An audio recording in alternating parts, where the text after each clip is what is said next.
Well, June is Men's Health Month, and today I'm joined by Dr. Nita Bijoor from Oakview Medical Associates to talk about a treatment that really is soaring in popularity. We're talking about it's all over social media, it's all over the internet. We're talking about testosterone replacement therapy. So let's start with the basics. What is testosterone replacement therapy, commonly known as TRT? Right, so TRT is basically replacing testosterone in men to physiologically normal levels when we have documented that it is low through blood work and through a thorough assessment of clinical symptoms.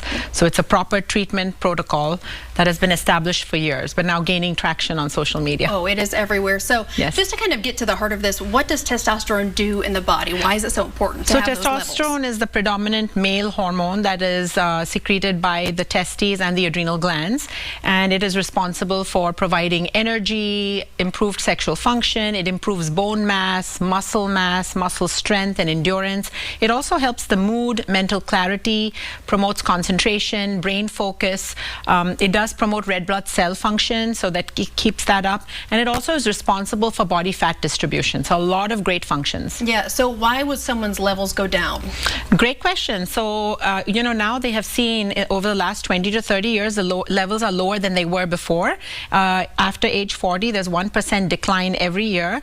There are medications that can do it, stressors that can do it. There are a lot of other, like obesity can cause it, diabetes can cause it, sleep apnea, if untreated, can contribute to low testosterone levels. So there are a lot of conditions, certain pituitary conditions, testicular infections like STDs can cause low testosterone later on in life.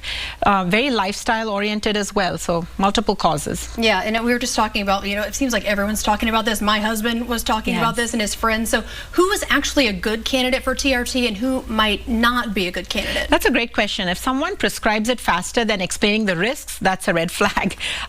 Who qualifies? So of course, if you have the symptoms, and it should be a first morning blood specimen. So early morning sample. It must be repeated in 2 weeks to make sure that the level is actually consistently low. And then we also go by the clinical symptoms and the scenario. Who should not get it is actually most important. If there is an undiagnosed, untreated prostate cancer or breast cancer, someone that has uncontrolled heart condition, if there's anyone that has uncontrolled sleep apnea or a red blood cell disorder called hemochromatosis or polycythemia, those are over red blood cell production because testosterone can increase that as well.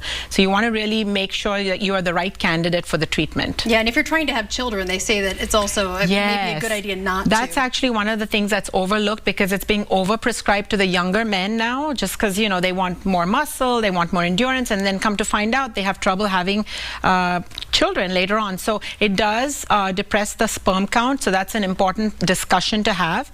Also, there are certain conditions like medications. Opioids can also lower the testosterone levels, so you want to make sure it's you evaluate the person's whole lifestyle before treating. Yeah, that's why it's so important to make sure that you consult a doctor for this and any other treatment. So clearly there's a lot more to talk about with this, more than we have time for, so I have a feeling we're going to probably go to this topic Absolutely, yet again. I'd love to. So thank you so much again. You're welcome. Dr. Bijoor. Thank you for having me.